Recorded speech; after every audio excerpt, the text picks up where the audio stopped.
Hello class. Welcome back बच्चों। तो प्यारे बच्चों, स्टार्ट करते हैं नया lecture.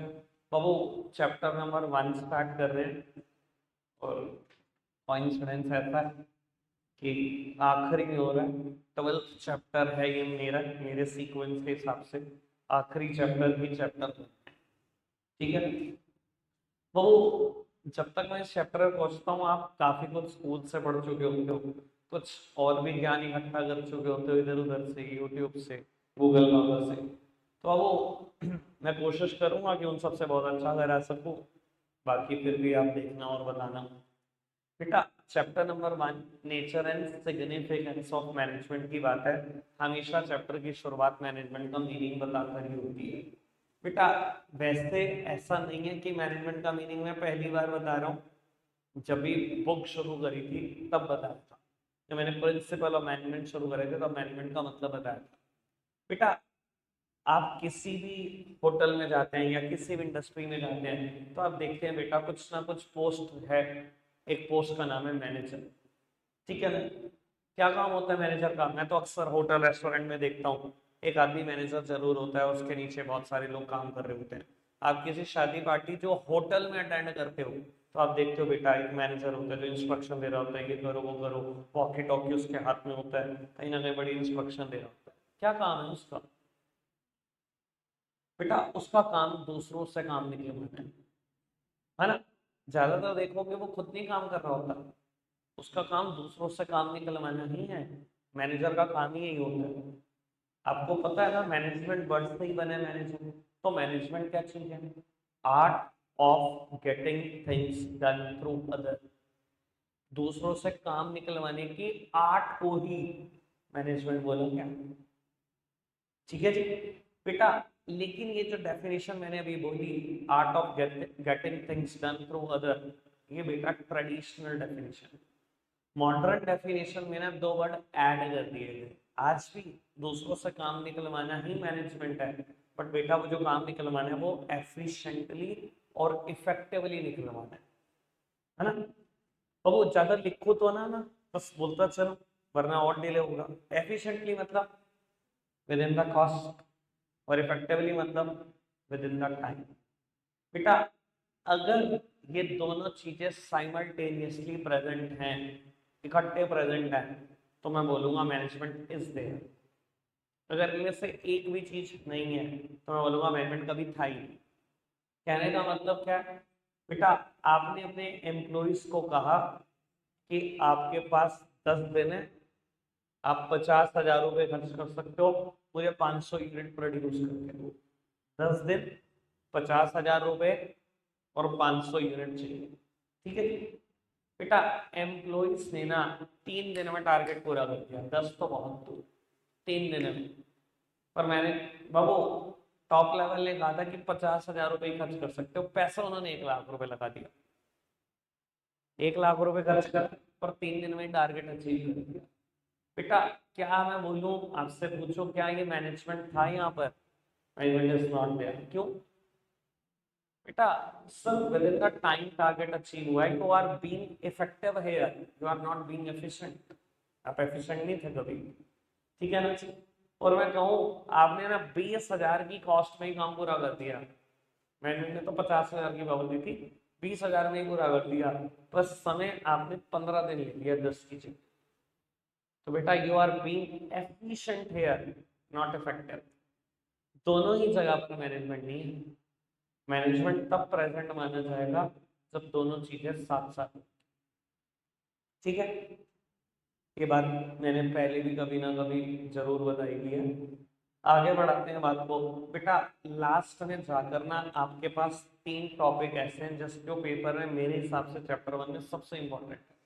Management as a science, management as an art, और मैनेजमेंट एज अ प्रोफेशन। बेटा, मैं एक के इंट्रोडक्शन से आपको तीनों की बातें सिखाऊंगा। मैनेजमेंट एज अ साइंस, देखो लिखना कैसे है इस टॉपिक को थोड़ा सा ये समझना, इसका लिखना इंपॉर्टेंट है।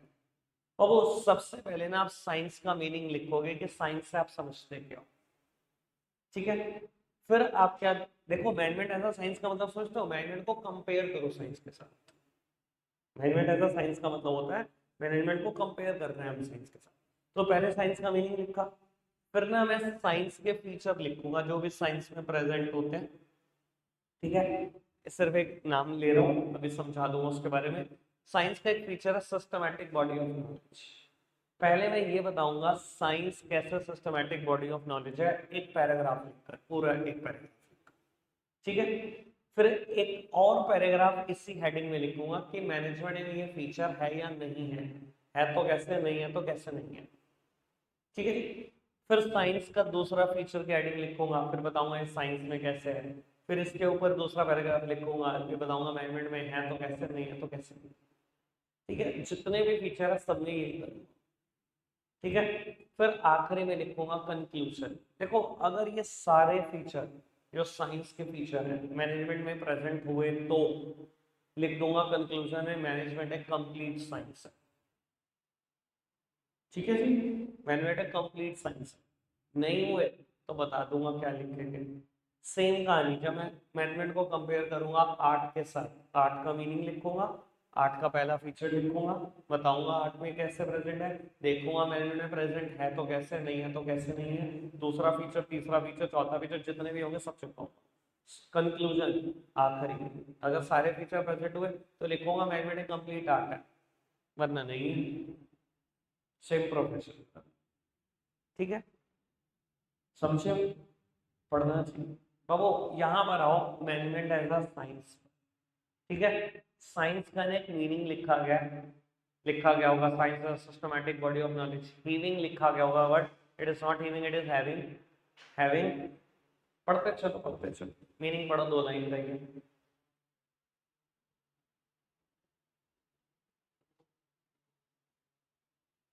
पढ़ा मीनिंग बाबू, 2 लाइन का मीनिंग पढ़ लिया होगा आपने, आप सामने देखना मेरी तरफ। अगर कोई बात समझ नहीं भी आई मीनिंग में तो क्लियर हो जाएगी, जैसे कि हो सकता है कॉज एंड इफेक्ट वर्ड किसी को समझ ना आए, वैसे ऐसा हो नहीं सकता।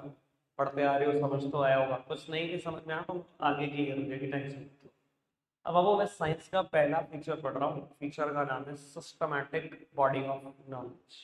मेरी तरफ देखना, कहते हैं साइंस एक सिस्टमैटिक बॉडी ऑफ नॉलेज है। बेटा किसको बोलते हैं systematic body of knowledge?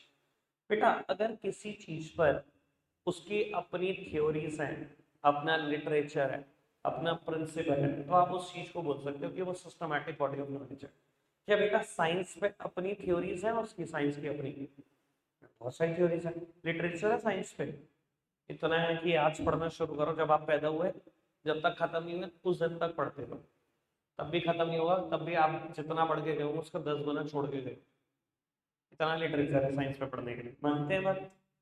Sir science के अपने प्रिंसिपल है, पढ़े हैं आपने भी, 2-4 तो पढ़े ही, न्यूटन लॉ तो पढ़ा ही है, आइंस्टाइन लॉ पढ़ा ही है।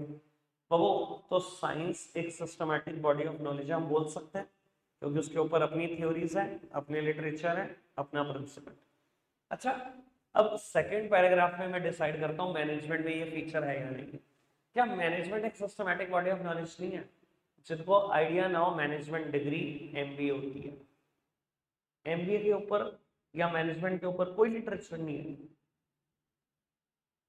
नहीं है।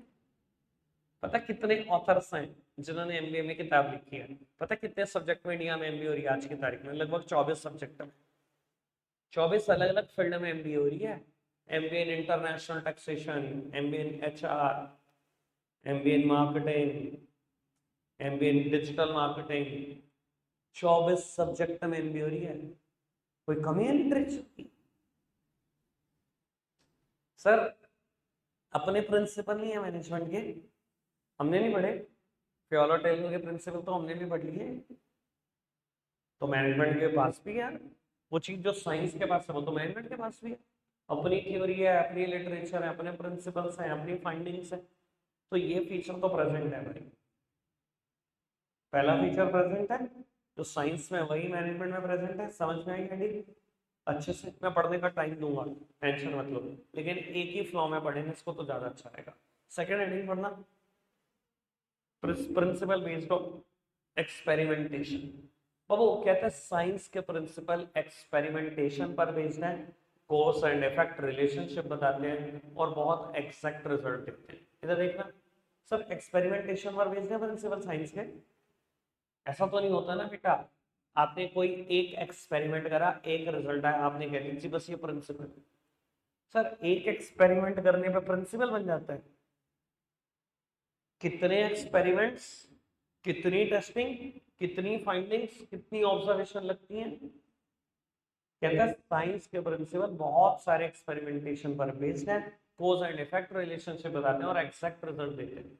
जैसे कि बेटा एक प्रिंसिपल है कि वाटर को हम अगर 100 डिग्री सेल्सियस पर बॉईल करें तो वो इवेपोरेट हो जाता है। ऐसा प्रिंसिपल सबने पढ़ा है, ठीक है। अच्छा एक बात बताओ, क्या मैनेजमेंट के प्रिंसिपल एक्सपेरिमेंट पर बेस्ड नहीं है क्या? आपने जब प्रिंसिपल ऑफ मैनेजमेंट मुझसे पढ़े थे तो उसका एक फीचर था formed by practice and experimentation. Sir Fayol और टेलर ने कोई एक रात में प्रिंसिपल दे दिए क्या? आपको क्या लगता है? तो यार प्रिंसिपल तो मैनेजमेंट के भी एक्सपेरिमेंटेशन पर बेस्ड है, ये भी कॉज एंड इफेक्ट रिलेशनशिप बताते हैं कि ऐसा प्रिंसिपल लगाओगे तो ऐसा रिजल्ट आएगा। बट एक काम की बात नहीं है बाबू, principle of science exact result देते हैं but principle of management exact result नहीं देते। They are applicable on the human being, on the human behaviour, तो एक जैसा रिजल्ट आना पॉसिबल नहीं होता। जैसे कि एक प्रिंसिपल है, principle of division of work, याद आएगा? और वो कहा जाता है division of work lead to the specialization. But कोई अगर मुझसे पूछे कि 100% किस में, तो बेटा 100% नहीं हो सकता। कभी कभी एक जैसा काम करने पर लोग बोर हो जाते हैं, स्पेशलाइज तो क्या होना, वो बोर होने लगते हैं, उनकी स्पीड तो क्या बढ़नी बेटा, खराब हो जाते हैं और उल्टी। याद है ना, वहां पर भी यही एग्जाम्पल दिया था। तो बाबू ये जो सेकंड फीचर है प्रिंसिपल बेस्ड ऑन एक्सपेरिमेंटेशन, ये हम मानते हैं कि मैनेजमेंट में नहीं है क्योंकि एग्जैक्ट रिजल्ट नहीं आ रहे प्रिंसिपल के। क्लियर बात? तीसरी हेडिंग बाबू क्या कहती है तीसरी हेडिंग? Universal validity. बेटा principle of science hold true in each and every situation. Principle of science हर सिचुएशन में ट्रू है बेटा, लाइक प्रिंसिपल ऑफ ग्रेविटी, हर सिचुएशन में true, it holds true in each and every situation. But बेटा universal validity वाली बात principal of management में नहीं मानी जाती बेटा, ये हर सिचुएशन में ट्रू नहीं है, वो प्रिंसिपल रिजिड इन नेचर है। साइंस के principle rigid in nature, but management के प्रिंसिपल रिजिड हो ही नहीं सकते, हर सिचुएशन में सच हो ही नहीं सकते। जैसे कि हमने एक प्रिंसिपल पढ़ा हुआ है बेटा, प्रिंसिपल ऑफ स्केलर चेन, याद हो अगर आपको, ए हमेशा ऑर्डर लेगा ओ से। बस ये बताओ, हमेशा स्ट्रिक्ट रहोगे इस चीज पे, हमेशा होगी डेथ होगी तो भी साइंस के principle human being human behaviour पे लगते हैं, सॉरी मैनेजमेंट के principle human being human behaviour पे लगते हैं। इनको आप रिजिडिटी से कैसे फॉलो करा दोगे? ओ अगर हमने ऑर्गेनाइजेशन से निकाल दिया तो भी, और अगर ऑफिशियल टूर पे चला गया तो भी। सर हम कसम नहीं खा सकते, हम ये तो बोल सकते हैं कि ए ऑर्डर लेगा ओ से, पर हम ये नहीं कह सकते रिजिडिटी से नहीं हमेशा ही लेगा, कभी भी नहीं कह सकते हम तो बेटा ये हर सिचुएशन में सच नहीं है, दिखा दी मैंने आपको किन किन सिचुएशन में ए ऑर्डर नहीं ले पाएगा उससे। तो बाबू ये भी एक फीचर ऐसा है जिसको मानते हैं कि ये मैनेजमेंट में प्रेजेंट नहीं है। इसलिए बेटा मैनेजमेंट को, कंक्लूजन बोल रहा हूं मैं, मैनेजमेंट को हम बोलते हैं in exact science, in exact.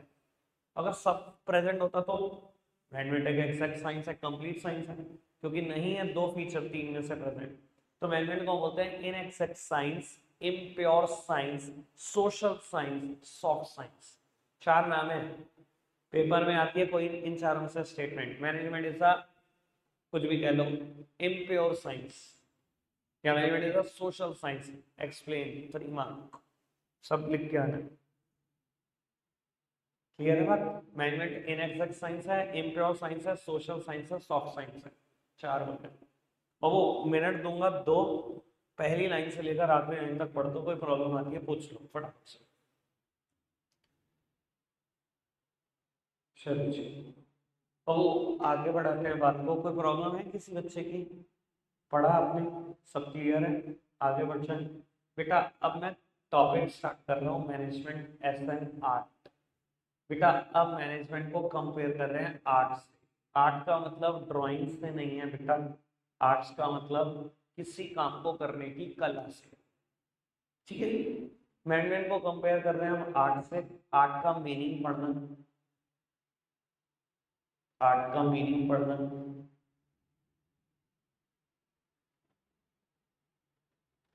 बेटा ऐसा हो सकता है मीनिंग में अगेन आपको एक दो वर्ड समझना है, जैसे कि कोई भी बेस्ड ऑन क्रिएटिविटी की बात हुई है या किसी और चीज की बात हुई, तो टेंशन मत लेना, ये सब वर्ड क्लियर हो जाएंगे मैं फर्दर फीचर पढ़ता हूँ, उसकी टेंशन मत लो। पहला फीचर पढ़ते हैं। पहला फीचर है, अच्छा चलो फीचर पढ़ने से पहले इधर देखो, डांसिंग एक आर्ट है कि नहीं है? सिंगिंग एक आर्ट है, टीचिंग आर्ट है, पक्का? इन्हीं के ही मैं एग्जांपल दूंगा फर्दर, तो बाद में कोई क्वेश्चन ना उठे, इसी वजह से मैंने अभी डिस्कस कर दिया, ठीक है। एक्टिंग आर्ट है,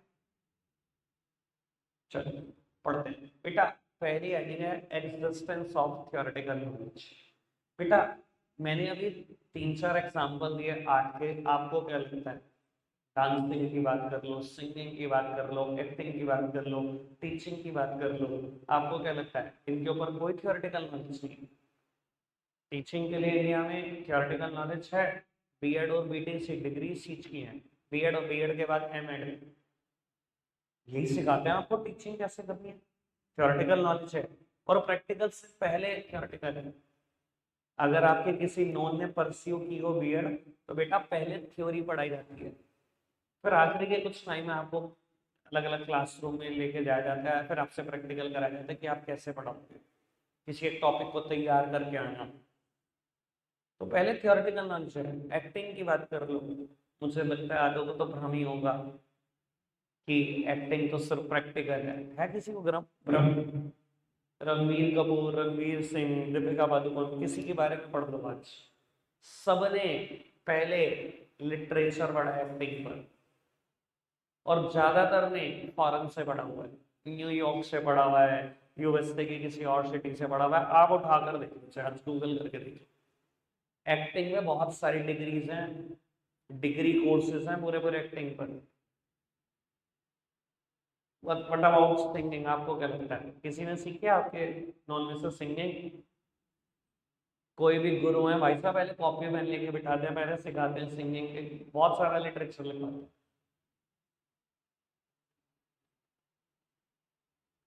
समझ में आ रही है बात बेटा?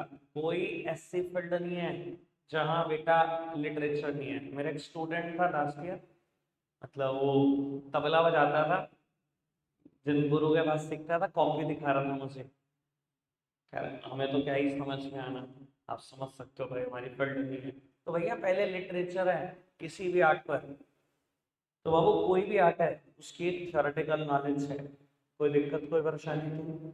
कैसे आर्ट में ये फीचर समझ में आया, मैनेजमेंट में है या नहीं है? मैनेजमेंट में थियोरेटिकल नॉलेज है, एमबीए डिग्री, पूरी डिग्री थियोरेटिकल नॉलेज है प्रैक्टिकल, और बाबू बहुत सारा पोर्शन पहले थियोरेटिकल है, फीचर प्रेजेंट। आगे बढ़ सकते हैं। अब वो सेकंड हेडिंग क्या है? Personalised application.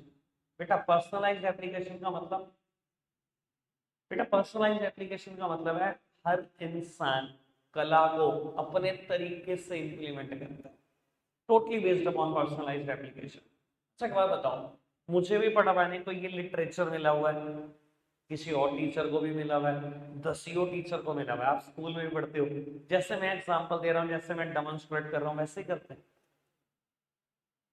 Artist totally based upon teaching मानते हो ना, एक आर्ट है, मैंने आपसे पूछा था। मैं भी टीचिंग कर रहा हूँ, वो भी टीचिंग कर रहे हैं, सो सबकी अपना अपना वे नहीं है पढ़ाने का, सबकी पर्सनलाइज एप्लीकेशन है। अगर मैं आज दो डांसर को कह दूं, दोनों ने ना एक स्टाइल सीखा हुआ है कंटेम्प्रेरी, एक ही सॉन्ग दे दो और कहूँ डांस करके दिखाओ, दोनों के स्टेप सेम होंगे क्या? मुझे बताओ।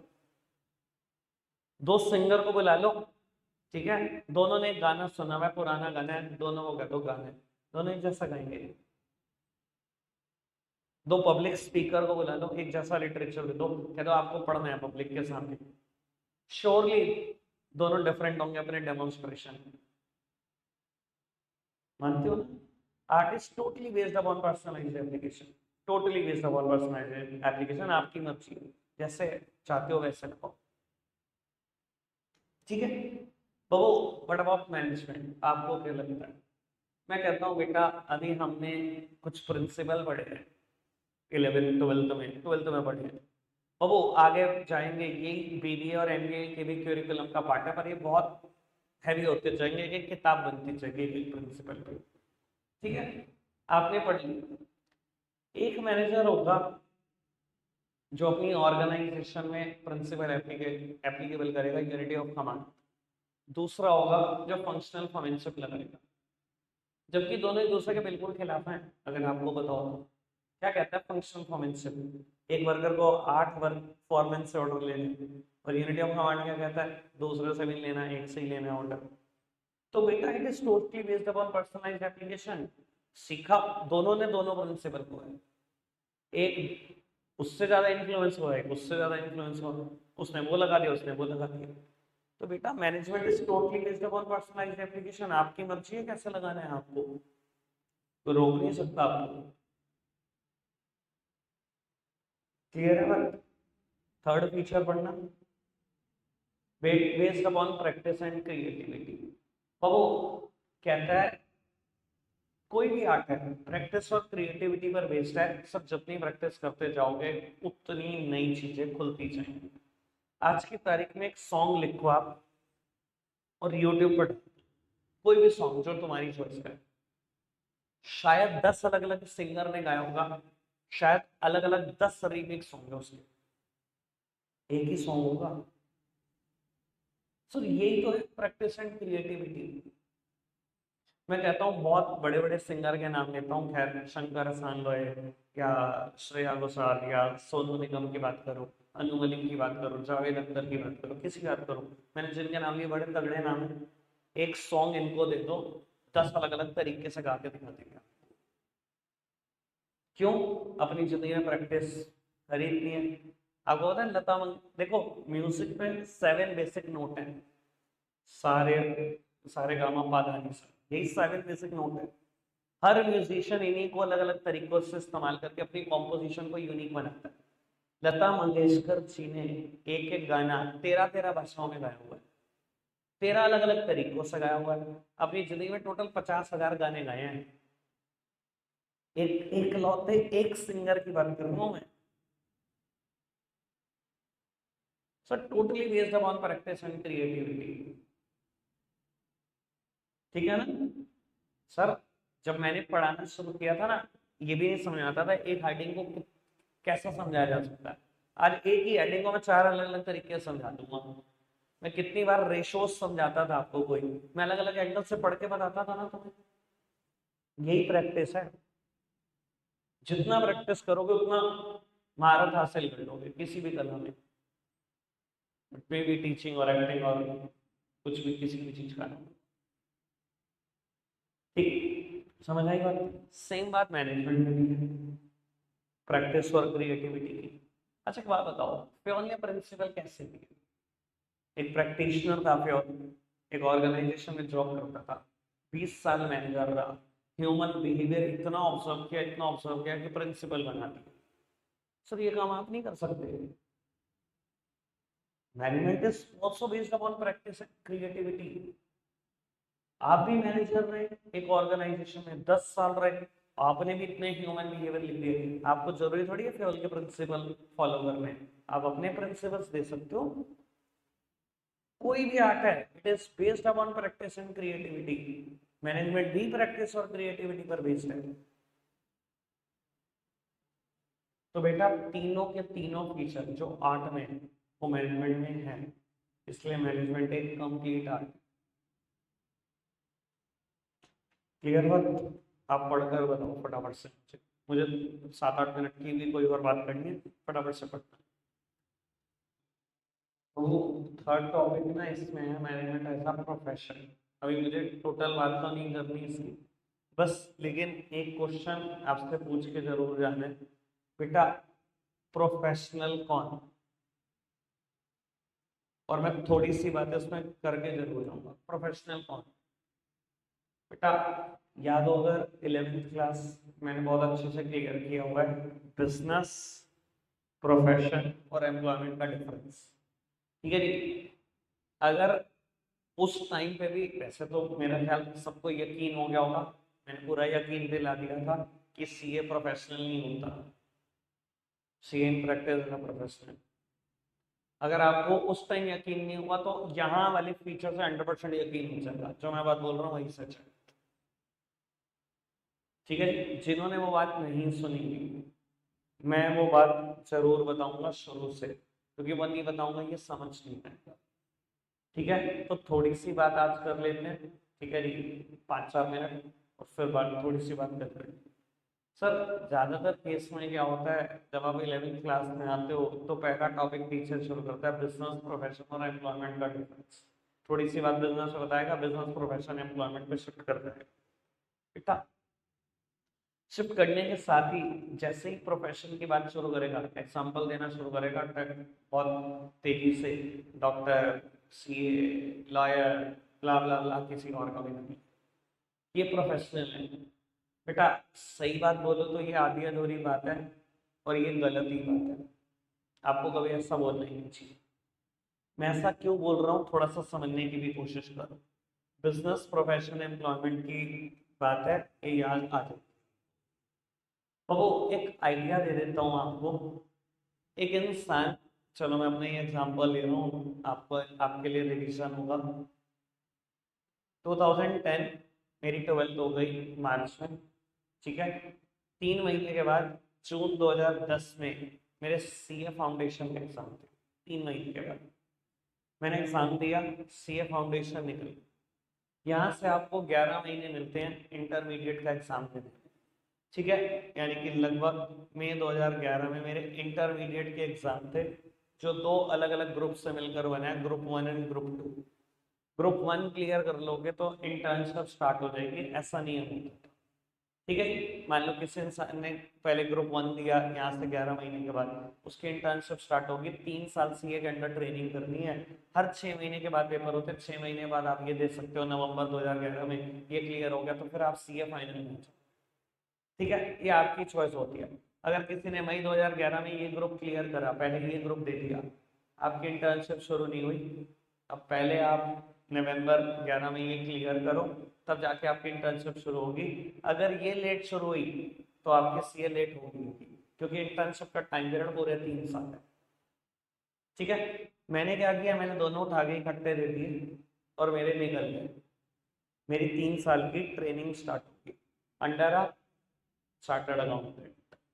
ट्रेनिंग क्यों होती है, मैंने स्टाफिंग में भी बड़े अच्छे से समझाया थी बात, जब बेटा बात करी थी आपसे।